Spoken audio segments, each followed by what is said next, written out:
Get out. We don't sell scrap metal here. Victoria Whitmore waved him off like a stray dog.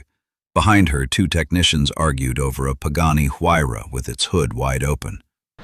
We give up. Fletcher Kane stood his ground. 19. Oil under his fingernails. That relay cluster is your problem, He said, nodding toward the Pagani. I can fix it. Victoria's head snapped up. She looked at his stained jacket, his worn boots, then laughed. Nobody can fix this for under $200,000. And you think you, a filthy black guy from the streets, can fix it? Just let me try, please. Trash like you will only make things worse. If you want to be so embarrassed, then come in. A few minutes later, the entire room would be plunged into a deathly silence. Whitmore Motors sat on Michigan Avenue like a glass fortress. Floor-to-ceiling windows, polished marble floors. 3 Paganis, 2 McLarens, and a Koenigsegg lined up under spotlights like museum pieces. The cheapest car on that floor cost more than most people's houses. The air smelled like leather and money. Victoria Whitmore built this empire from the insurance payout her late husband left behind. 12 years ago, she took a small used car lot on the west side and turned it into the most exclusive exotic dealership in Chicago.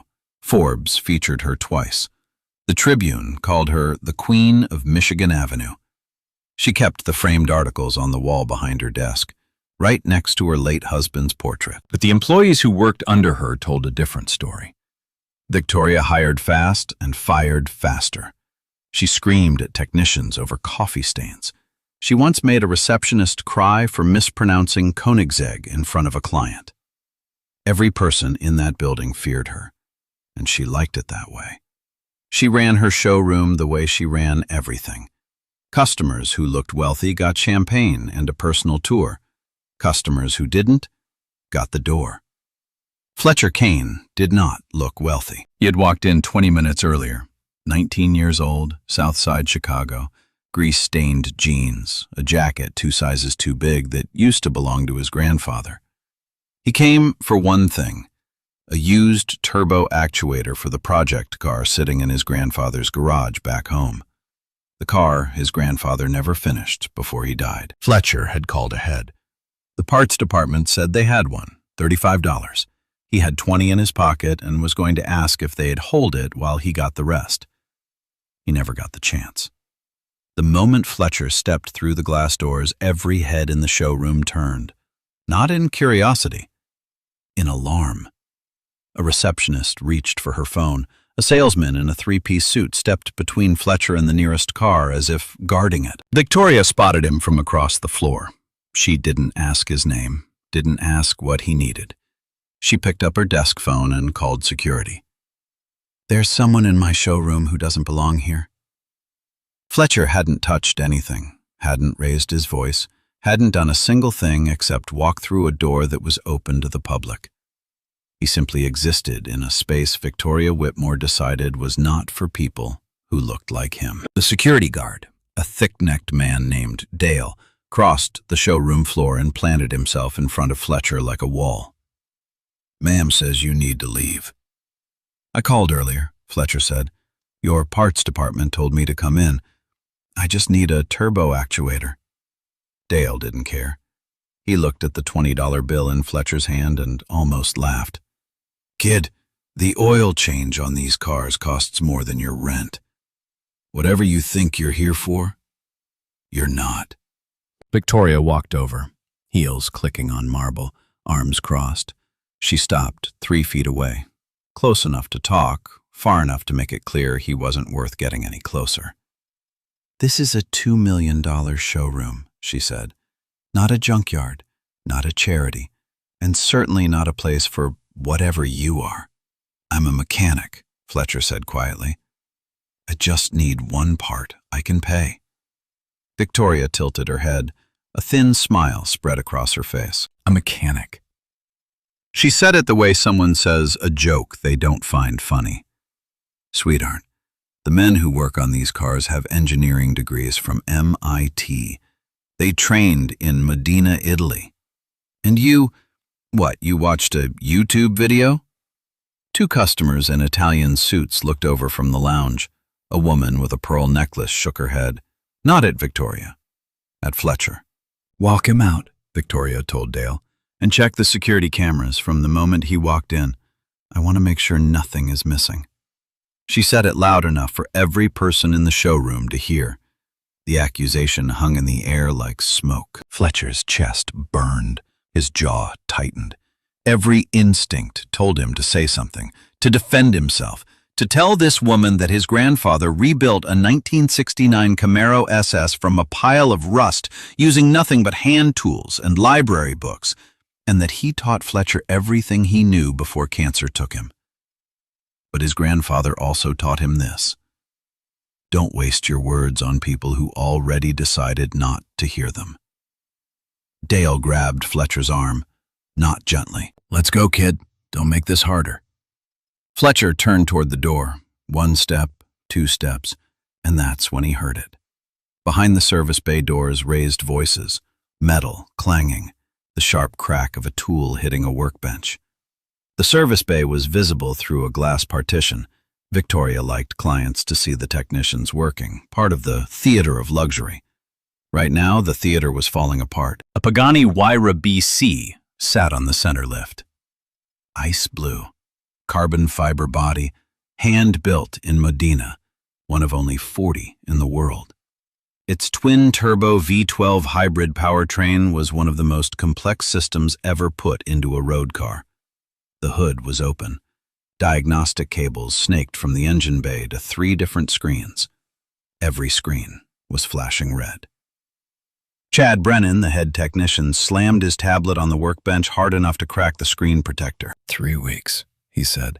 3 goddamn weeks. Todd Mercer, the junior technician, pulled off his gloves and threw them on the floor. "The Modena guys gave up, Chad. They literally flew 2 engineers across the Atlantic and they couldn't find it. What are we supposed to do?" "I don't know. But Eleanor Ashford is coming back in 24 hours, and if this car isn't running, Victoria is going to burn this place down and us with it." Chad ran his hands through his hair. He looked wrecked, dark circles under his eyes. 3 weeks of 18-hour days staring at fault codes that made no sense. "The ECU throws 6 different errors every time we boot it," he said. "The hybrid relay won't sync. The Modena engineers said the whole powertrain needs to come out and go back to Italy. $200,000, minimum, and that's if we're lucky." Todd leaned against the fender. "And the owner?" "Eleanor Ashford, as in Ashford Trust, as in the woman who has 4 Paganis, 2 Bugattis, and a direct line to the CEO of every manufacturer in Europe." Chad lowered his voice. "She gave Victoria a deadline. 48 hours. Fix it, or she pulls every car she has with us and files a lawsuit for negligent service." "How much are we talking?" "Her collection with us is worth north of $12 million. If she walks, Whitmore Motors doesn't just lose a client. We lose the reputation. No serious collector will touch us again." Fletcher had stopped walking. Dale still had his arm, but Fletcher's feet were rooted to the marble floor. He heard the whine, faint, high-pitched, barely audible under the hum of the overhead lights, coming from the Pagani's relay cluster. He knew that sound. He had heard it 100 times in YouTube teardowns, in engineering forums, in the hundreds of hours he spent studying hybrid powertrain schematics on his grandfather's kitchen table while the rest of the neighborhood slept. That whine wasn't a powertrain failure. It was a firmware conflict. The ECU and the E-motor relay were speaking 2 different protocol languages, and the system was caught in an endless loop of miscommunication. Fletcher looked at Dale, then at Victoria, then at the Pagani. "That relay cluster is your problem," he said. His voice carried across the showroom, clear, calm, certain. Every head turned. Chad looked up. Todd looked up. Victoria spun around. "What did you just say?" Her voice was ice and iron. "Your ECU firmware was updated to the wrong version during a routine service. It's sending conflicting signals to the hybrid relay. That's why your diagnostics throw 6 different fault codes. The system doesn't know which protocol to follow." It's not a hardware failure. It's a software mismatch. Chad stared. He looked at Todd. Todd looked at the diagnostic screen. Neither of them spoke. "How would you even know that?" Chad finally asked. "Because I've studied every technical service bulletin Pagani ever published on the Wyra BC powertrain. That whine your relay is making right now? It's a textbook symptom of a firmware version conflict. Page 43 of the 2019 Service Reference Manual, Section 9, Paragraph 2. The showroom was silent. Not quiet. Silent. The kind of silence that fills a room when something impossible just happened. Victoria stepped forward. Her face was white. Her hands were shaking. Not with fear, but with fury. Because somewhere in the back of her mind, behind the pride and the contempt, she knew he might be right. "You expect me to believe," she said slowly, "that some street kid who can't afford a $20 car part knows more about this engine than 2 factory-trained engineering teams from Italy?" Fletcher met her eyes. "I don't expect you to believe anything, ma'am. I'm telling you what's wrong with that car. You can let me show you, or you can spend $200,000 shipping it back to Medina and wait 6 months for them to find exactly what I just told you for free." Victoria's jaw clenched. She looked at Chad. Chad looked at the floor. His silence said everything. The car that no one could fix for under $200,000. The client coming back in 24 hours. $12 million in collector accounts hanging by a thread. And a 19-year-old kid from Southside Chicago with oil under his fingernails and no diploma on his wall who just diagnosed the problem by listening. Victoria Whitmore had 2 choices. Let him try or let her empire crack. She hated both options. But she hated losing Eleanor Ashford more. Fletcher Kane learned to listen to engines before he learned to read. His grandfather, Hank Kane, was one of the first black mechanics to work on a NASCAR pit crew in the 1970s. Not as a driver, not as an engineer with a framed degree, as a wrenchman. The guy who crawled under cars at 2 in the morning while the rest of the team slept, chasing a sound only he could hear. Hank never got his name in the papers, never got a trophy, never got a thank you from the team owners who took credit for the wins his hands made possible.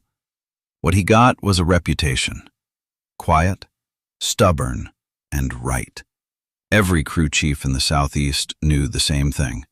If Hank Kane said the engine was wrong, the engine was wrong. If Hank Kane said it would hold, it would hold. When the racing world moved on and the younger mechanics with computer degrees pushed the old hands out, Hank came home to Southside Chicago. He opened a 1-bay garage behind his house on Halstead Street.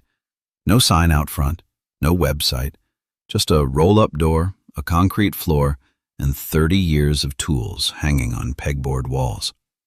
That garage became Fletcher's world. Hank started teaching him at 8 years old. Not with textbooks, with sound. He would start an engine and ask Fletcher to close his eyes. "What do you hear?" "It's running." "That's what everybody hears." "Listen again."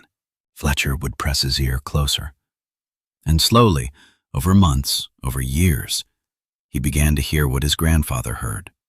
The slight rattle of a loose valve, the whisper of a belt that was 3 weeks from snapping, the hollow tick of a fuel injector firing a fraction of a second late.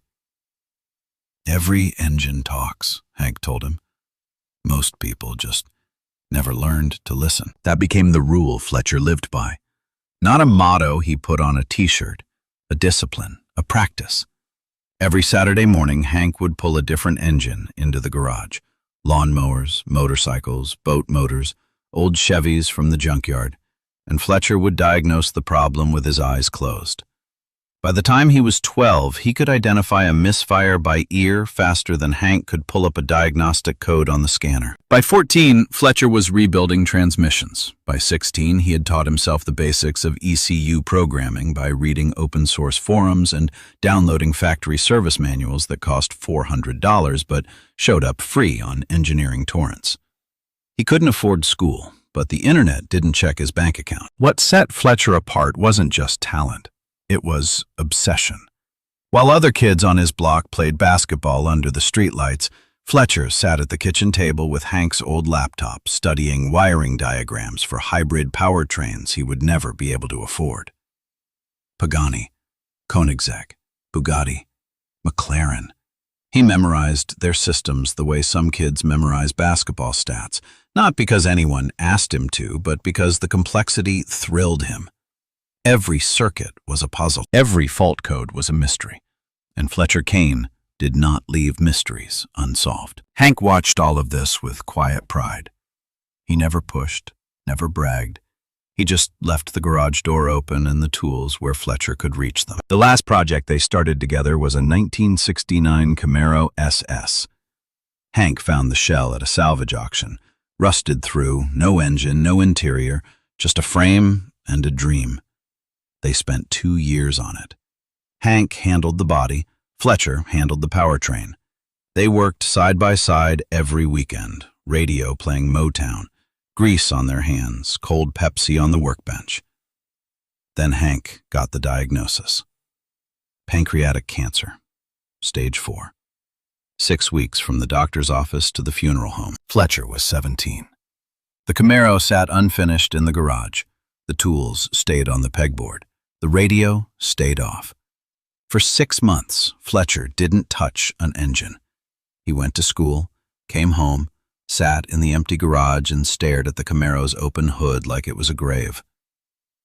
Then one night, somewhere around 3 in the morning, he heard it. A sound coming from the engine bay. Not a real sound, a memory. His grandfather's voice. "What do you hear?" Fletcher picked up a wrench, and he got back to work. He had been working on the Camaro ever since. 2 years of slow progress, buying parts when he could afford them, improvising when he couldn't. The turbo actuator was the last piece he needed to bring the engine to life. The one part he couldn't fabricate in a home garage. That's why he walked into Whitmore Motors on a Tuesday afternoon with $20 and grease under his fingernails. Not to prove anything, not to impress anyone, just to finish what his grandfather started. He never expected to find a $2 million car with a problem he had already solved 100 times in his head. Victoria opened her mouth to respond, but the front doors swung open first. Eleanor Ashford walked in like she owned the building. Silver hair swept back, a charcoal cashmere coat over a white silk blouse. No jewelry except a single watch, a Patek Philippe that cost more than the McLaren in the corner. She was 71 years old and moved like a woman who had never once waited for permission to enter a room. 2 things happened at the same time. Victoria's face shifted from fury to fear, and every employee in the showroom stood up straighter. Eleanor Ashford was not just a client. She was the client. 4 Paganis, 2 Bugattis, a Koenigsegg Jesko. Her late husband, Richard Ashford, had built one of the largest private equity firms in the Midwest. When he died, Eleanor didn't sell. She expanded. The Ashford Trust now managed north of $2 billion. And Eleanor's personal car collection, 46 vehicles, insured for over $90 million, was one of the most respected in the world. She walked past the reception desk without stopping, past the lounge, past the champagne, straight to the service bay window. She looked at the Pagani, then at Chad, then at Todd, then at Victoria. "Is my car running?" Victoria smoothed her blazer. "Mrs. Ashford, we're making excellent progress. Is it running? Yes or no?" "Not yet, but our team—" "Your team has had 3 weeks." Eleanor's voice was quiet, but it carried like a blade. "I gave you 2 factory engineers. I gave you a deadline. And I walk in here to find the same car on the same lift with the same hood open." She paused. "What exactly am I paying you for, Victoria?" Victoria's hands trembled behind her back. She clasped them together to hide it. "The powertrain issue is more complex than we initially—" "I heard something interesting when I walked in." Eleanor turned and looked directly at Fletcher. This young man said he knows what's wrong with my car. The showroom held its breath. Victoria almost laughed. Mrs. Ashford, with all due respect, this is a trespasser. He walked in off the street. He has no credentials, no training, no business being anywhere near your vehicle. Eleanor studied Fletcher for a long moment. His stained jacket, his worn boots, his steady eyes. "What's your name?" she asked. "Fletcher Kane, ma'am." "And you said the problem is the relay cluster?" "Yes, ma'am. The ECU firmware is sending conflicting signals to the hybrid relay. The system can't sync because the controller protocols don't match. It's a software mismatch, not a hardware failure." Eleanor tilted her head. "How do you know that?" "I heard it. The relay whine. It's a known symptom. Pagani published a service bulletin about it in 2019. Chad shifted uncomfortably behind the glass partition. He knew about that bulletin. He had read it. He had missed the connection. Eleanor turned back to Victoria. "Let him try." Victoria's face went white. "Absolutely not. I will not let some random person off the street touch a $2.4 million. That is my car," Eleanor said. The temperature in the room dropped 10 degrees. "My car, my money, my decision. And right now, the only person in this building who has offered me an actual diagnosis, not an excuse, is this young man standing in front of me." Victoria swallowed. Her eyes darted to Dale, to Chad, to the customers watching from the lounge. Everyone was watching. 2 people had their phones out. "If he damages it," Victoria started. "Then I'll cover the cost," Eleanor said. "Every penny. But if he fixes it, Victoria, you and I are going to have a very different conversation." The threat hung in the air like a guillotine waiting to drop. Victoria's mind was racing. She could refuse. She had every legal right to refuse. This was her dealership, her property, her rules. But Eleanor Ashford represented $12 million in service contracts, 4 of the rarest cars on the planet, a direct line to every collector, manufacturer, and automotive journalist in the Northern Hemisphere. Saying no to Eleanor meant losing everything. Saying yes meant admitting a kid from Southside Chicago might know more than her entire operation. Victoria looked at Fletcher. He didn't look away. He didn't flinch. He stood there with oil under his fingernails and $20 in his pocket and absolutely no doubt in his eyes. She hated that look. She hated it because it reminded her of something she hadn't seen in her own technicians in 3 weeks. Certainty. "Fine." Victoria's voice was acid. "Let him touch the car. But when he fails, and he will fail, I want him arrested for trespassing, and I want it on camera." She pointed at Dale. "Film everything." Dale pulled out his phone. Victoria turned to Fletcher, stepping so close he could smell her perfume. "You have 10 minutes, she whispered. "Not a second more. And when you break something, because you will, I'm going to personally make sure you never set foot in a real shop for the rest of your pathetic little life." Fletcher didn't respond to the threat. He looked past her, through the glass partition, at the Pagani Huayra sitting under the lights. Ice blue, hood open, waiting. "I won't need 10 minutes, he said. Chad buzzed open the service bay door. The hydraulic lock hissed. The smell of motor oil and solvent hit Fletcher's face like a homecoming. He stepped through. The showroom followed. Victoria, Eleanor, Dale with his phone, Chad and Todd, the 2 customers from the lounge, the receptionist, the salesman, even the woman with the pearl necklace. They gathered behind the glass partition like spectators at a trial. Fletcher walked to the Pagani. He didn't rush. He placed his hand on the fender, feeling the carbon fiber cool under his palm. He closed his eyes, and he listened. The relay cluster whined, the fuel pump hummed, the cooling fans cycled at idle. Underneath it all, a faint, arrhythmic click, like a heartbeat skipping every 4th beat. Fletcher opened his eyes. He looked at Chad. Hand me a T25 Torx and your diagnostic laptop. Chad looked at Victoria. Victoria said nothing. Chad handed over the tools. Fletcher Kane rolled up his sleeves, leaned into the engine bay of the most expensive car in the building, and went to work. On the other side of the glass, 12 people held their breath. Fletcher didn't start with the diagnostic laptop. He started with his hands.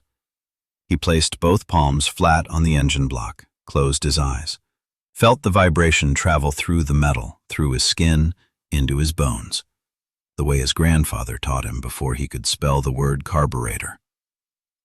The engine was cold, but it wasn't dead. It was confused. "Boot it up," he said to Chad. Chad hesitated. He glanced at Victoria through the glass. She stood with her arms crossed, jaw set, watching like a hawk waiting for a mouse to make a wrong move. "Boot it," Fletcher said again.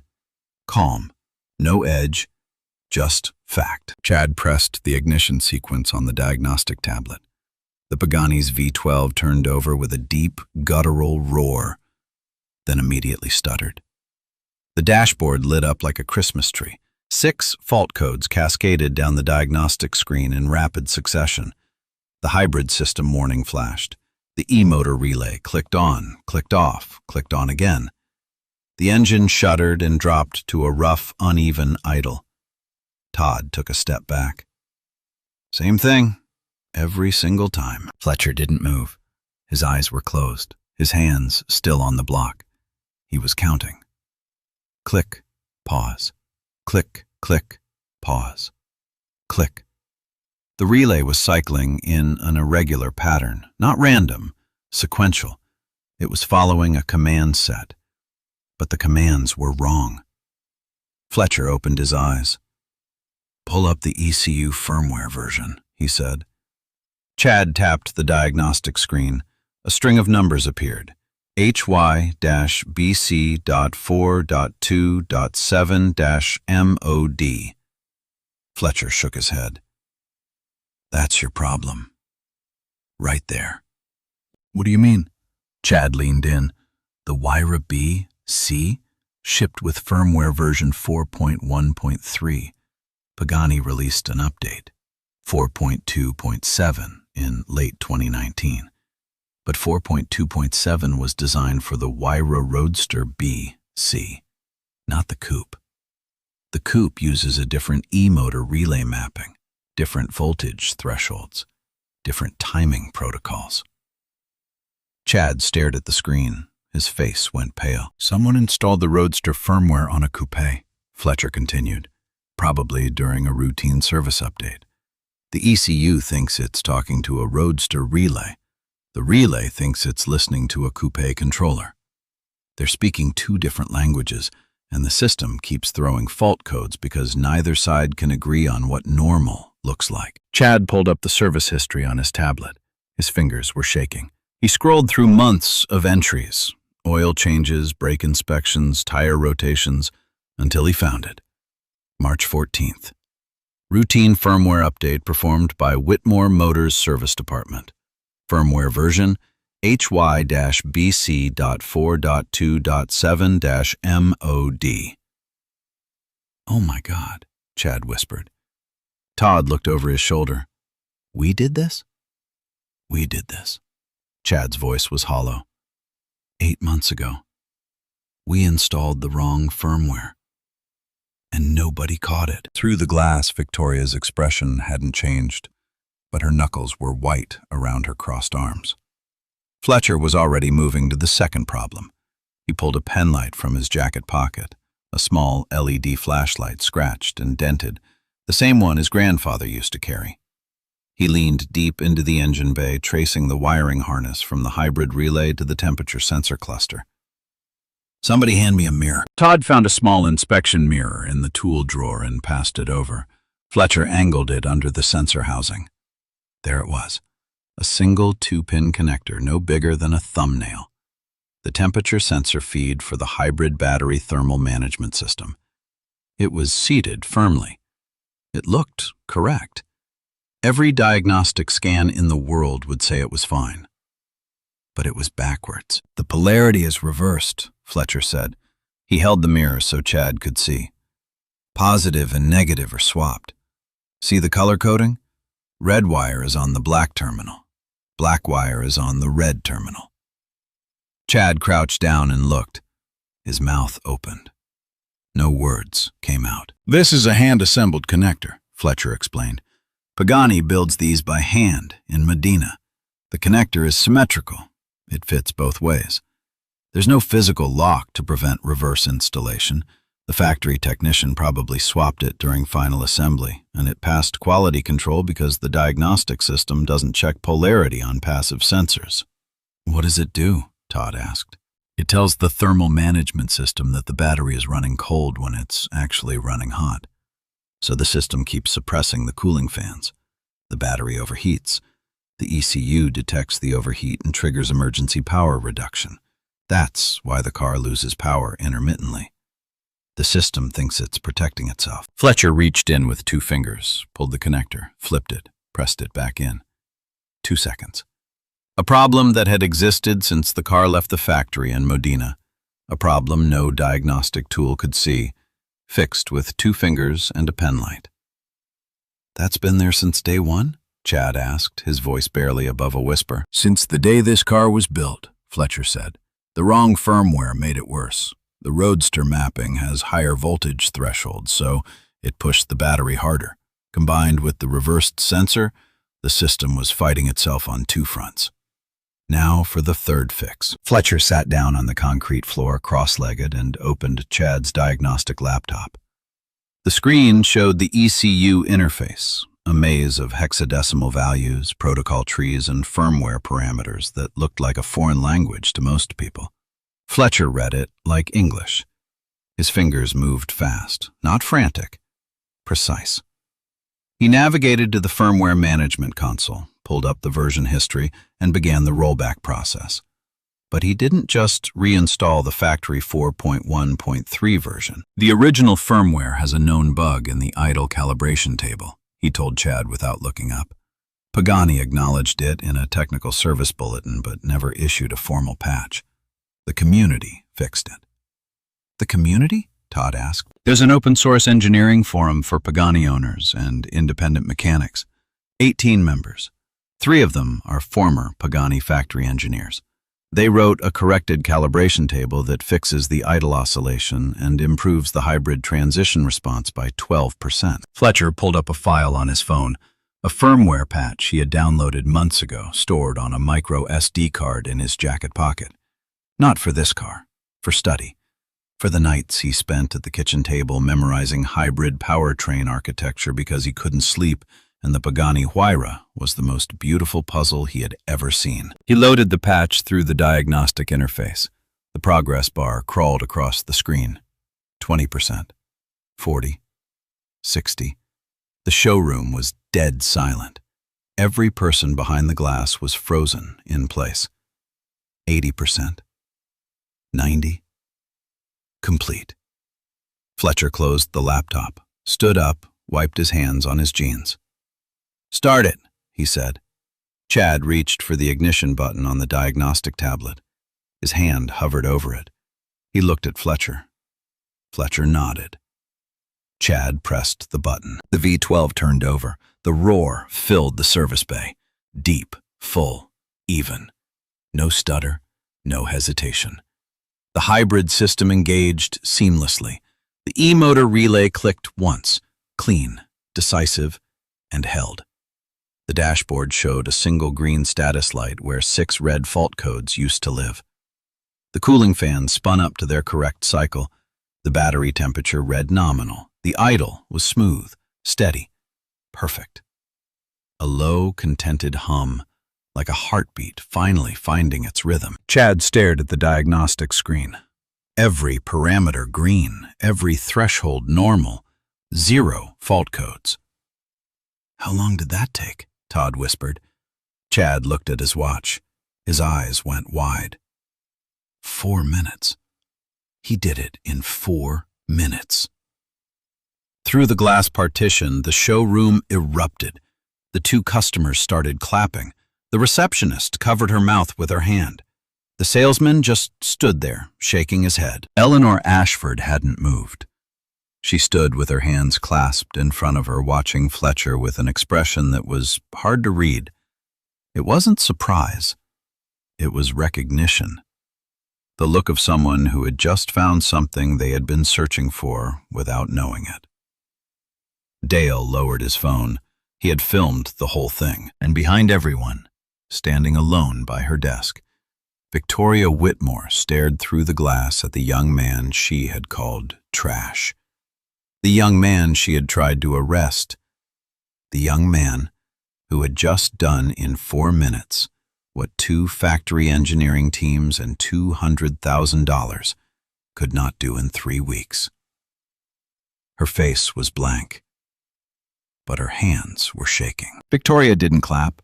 She didn't congratulate. She pushed through the service bay door and walked straight toward the Pagani like a prosecutor approaching the stand. "Anyone can start an engine," she said. "That doesn't mean it's fixed. I want a full road test. Every system, every mode. If one single warning light comes on, I'm calling the police." She was grasping for anything now, any crack, any excuse to prove that the boy she had called trash was exactly what she said he was. Eleanor looked at Fletcher. "Can you drive it?" "Yes, ma'am." Victoria laughed, a sharp, ugly sound. "He probably doesn't even have a license." Fletcher pulled his wallet from his back pocket, took out his Illinois driver's license, held it up without a word. "Valid. Clean. No points." Victoria's mouth tightened. She had nothing left to throw. "The test track," she said to Chad. "Behind the building, full circuit. I want every system engaged." Whitmore Motors had a private test loop behind the dealership, a quarter-mile strip of smooth asphalt that Victoria used for client demonstrations. Today, it would be Fletcher Kane's proving ground. Chad drove the Pagani out of the service bay and positioned it at the start of the loop. Fletcher walked out behind him. The afternoon sun hit the ice-blue body and turned it into liquid light. The carbon fiber panels gleamed. The car looked like it was breathing. Fletcher opened the driver's door and sat down. The cockpit wrapped around him. Alcantara, carbon fiber, machined aluminum. Everything was hand-stitched. Everything was precise. The steering wheel alone cost more than a year of his grandfather's rent. He adjusted the mirrors, buckled in, placed his hands at 10 and 2. The crowd gathered at the edge of the track.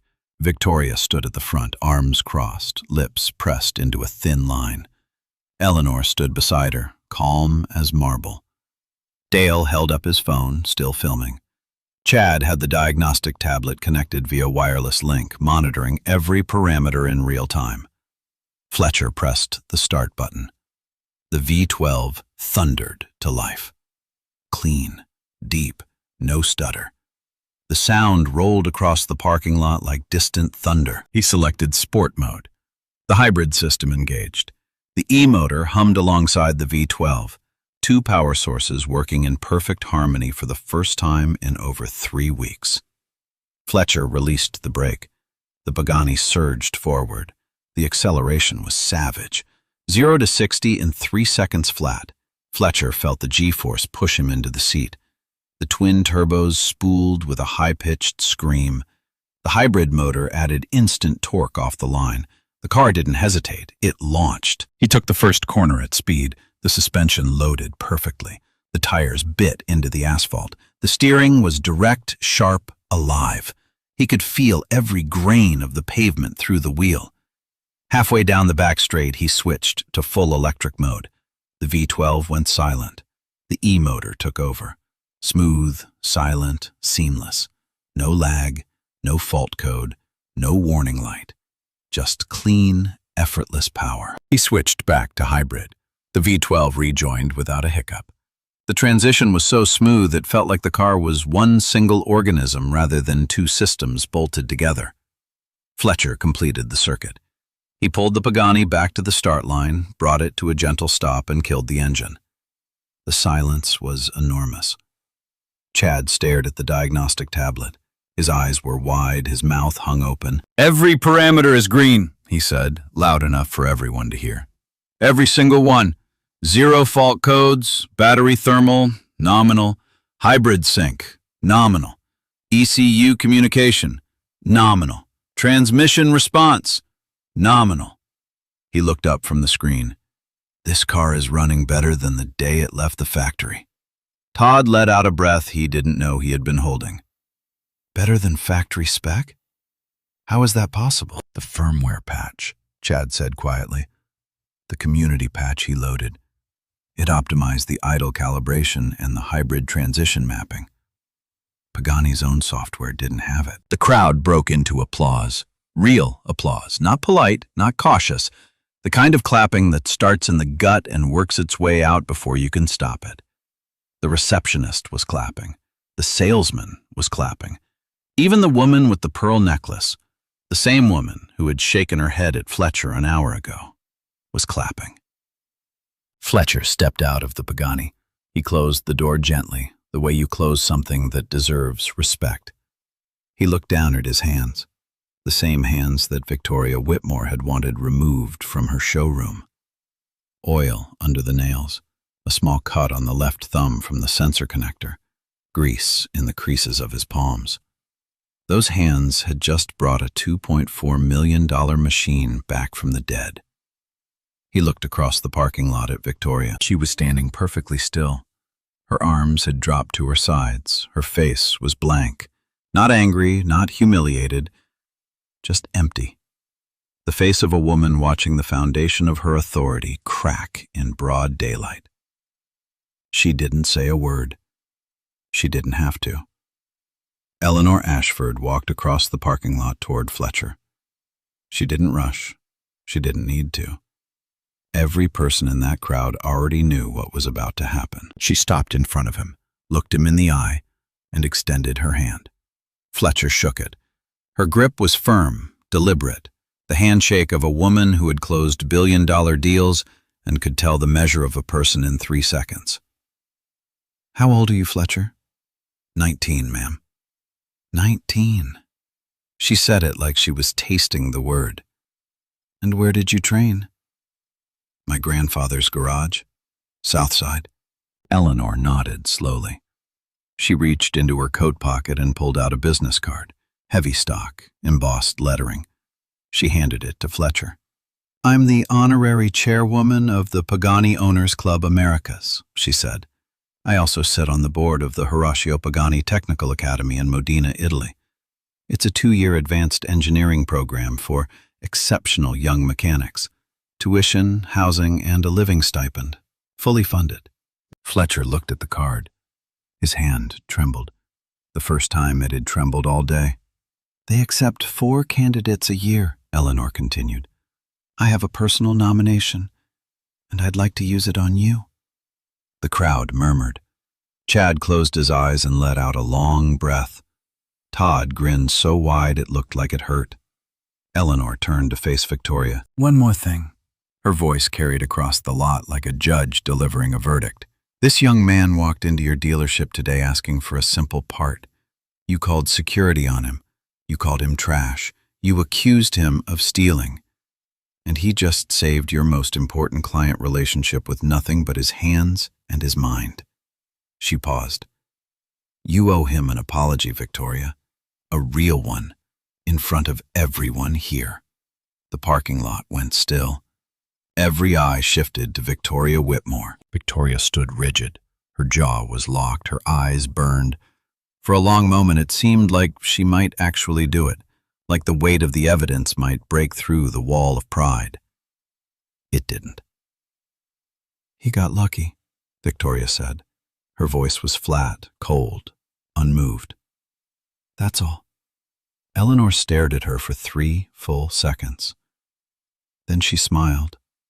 A small, sad smile that carried more disappointment than anger. I see, Eleanor said. Then I suppose luck is about to become very expensive for you. Eleanor didn't wait. She pulled out her phone right there in the parking lot, in front of Victoria, in front of the staff, in front of everyone, and made the call. James, it's Eleanor. I need to speak with the director of dealer operations. Now. She was calling Pagani North America. Directly. The kind of call that doesn't go through a receptionist. The kind of call that ends careers. Victoria's face changed. For the first time all day, real fear broke through the mask. Mrs. Ashford, let's not be hasty. Eleanor held up one finger without looking at her. Victoria stopped talking. Yes, James. Whitmore Motors, Chicago. I need to report 3 things. Eleanor's voice was clear, measured, and devastating. First, their service department installed incorrect firmware on my Heiress BC 8 months ago. Roadster firmware on a coupe chassis. It caused a 3-week systems failure that their own technicians could not diagnose. Second, when a qualified independent mechanic identified and corrected the problem in 4 minutes, the dealership owner attempted to have him removed by security rather than allow him to work. Third, the owner of this dealership made racially discriminatory remarks to this mechanic in front of multiple witnesses, accused him of theft without evidence, and threatened to have him arrested for trespassing in a business that is open to the public. She paused. I have the entire incident on video, filmed by the dealership's own security staff. Victoria turned to Dale. Dale took a step back, phone still in his hand. He couldn't delete it. Eleanor had already seen it. Half the showroom had already seen it. I am withdrawing all 4 of my vehicles from Whitmore Motors effective immediately, Eleanor continued into the phone.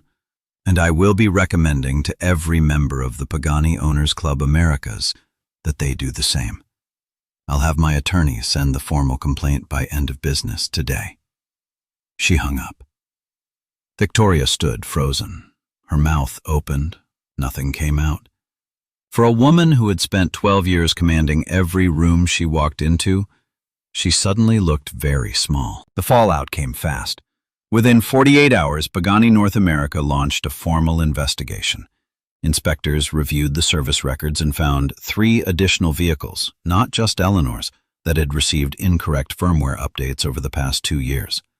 2 of those vehicles had experienced intermittent failures that Whitmore Motors had charged their owners tens of thousands of dollars to misdiagnose. Within a week, Pagani revoked Whitmore Motors' authorized dealer certification. The announcement was brief, public, and final. Pagani Automobili has terminated its dealer agreement with Whitmore Motors of Chicago due to repeated violations of factory service standards and conduct unbecoming of an authorized representative. The news hit the automotive world like a bomb. Motor Trend covered it. Jalopnik ran a full feature. Car and Driver published a timeline. Every article told the same story. A 19-year-old self-taught mechanic from Southside Chicago had fixed a $2 million supercar in 4 minutes after factory engineers failed for 3 weeks, and the dealership owner had tried to throw him out because of the color of his skin. Dale's video went viral. 14 million views in the first 5 days. The hashtag #FixedItInMinutes trended on every platform. People shared it with one line, "Watch the whole thing." Victoria's face was in every thumbnail.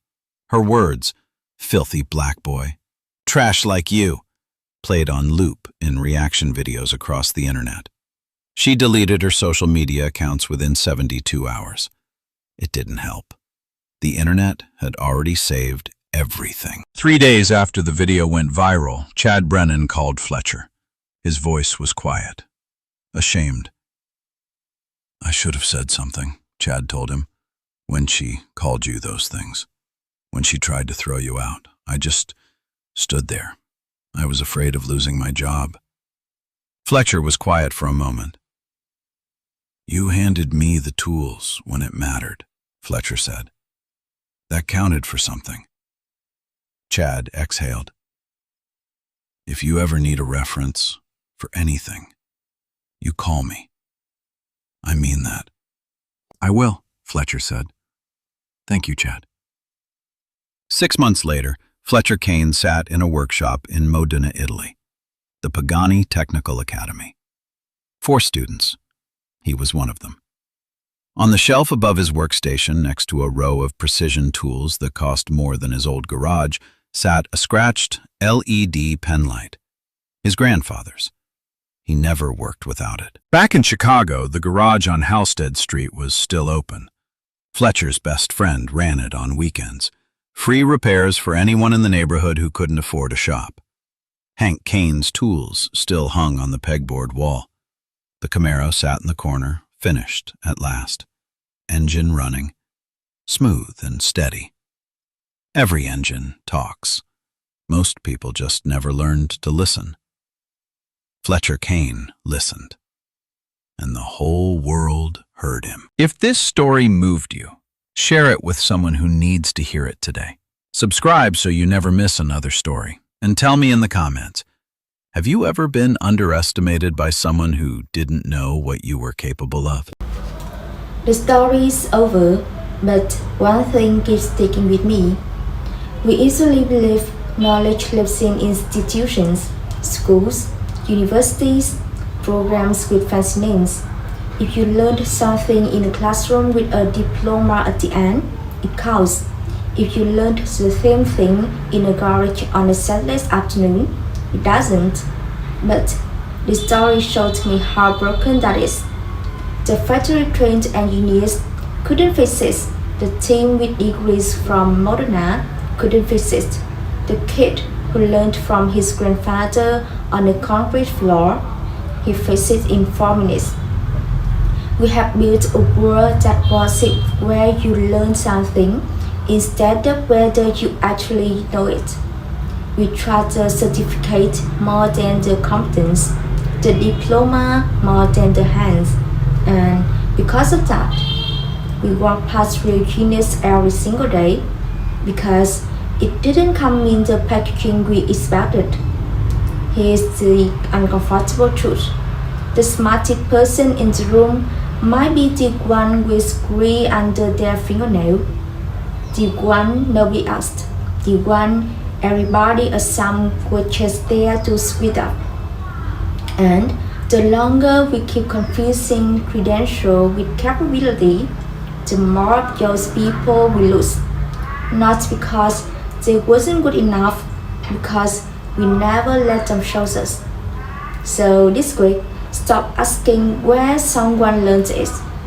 Ask if they know it. You might be surprised who answers. If you had been in the showroom, would you have let him try? I would recommend hit like, subscribe. See you next time.